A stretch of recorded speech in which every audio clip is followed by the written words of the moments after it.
শিলিগুড়ি থেকে দার্জিলিং যেতে আমাদের মোটামুটি সময় লেগেছিল 3.5 থেকে 4 ঘন্টা মতো। আর ভাড়া পড়েছিল 400 টাকা মতো। এক এক জায়গায় এক এক রকম প্রাইস, কোনো জায়গায় 350তেও হয়ে যাচ্ছিলো, কোনো জায়গায় 400 টাকাতেও হয়ে যাচ্ছিলো, বাট আমরা যে গাড়িটা ধরেছিলাম সেখানে শেয়ারে 400 টাকা করে পড়েছিল। তো দেখো, যেতে যেতেই আমরা দেখা পেয়ে গেলাম এই ঘুম স্টেশনের। তো ঘুম স্টেশনটা ক্রস করে আবার আমরা কিছু দূর গিয়ে দেখতে পেলাম এই টয় ট্রেন। তারপরেই দেখো, এক এক করে বহুবার আমরা টয় ট্রেনে দেখতে পেয়েছিলাম। এই যে আবার আমাদের গাড়ি জ্যামে দাঁড়িয়ে পড়েছিল। এবার দেখো, এই রকমের টয় ট্রেন যেটা আমরা ম্যাহুনাতে দেখেছিলাম, সেই টয় ট্রেন দেখতে পেলাম। দেখতে তো বেশ ভালোই লাগছিল। আর তারপর এখান থেকে রওনা দিয়ে দিলাম আবার। তো সেখানে এবার গিয়ে পৌঁছালাম দার্জিলিং স্টেশনটায়।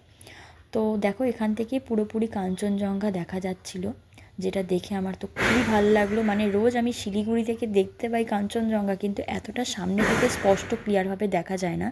বাট এই দার্জিলিংয়ে এসে আমি একদম সামনে থেকে কাঞ্চনজঙ্ঘা দেখতে পাচ্ছিলাম, কিন্তু এটা ভিডিওতে ক্যাপচার হচ্ছে না। যাই হোক, তোমাদের পরে ভিডিওতে দেখাবো। ভিডিওটা লাইক, কমেন্ট,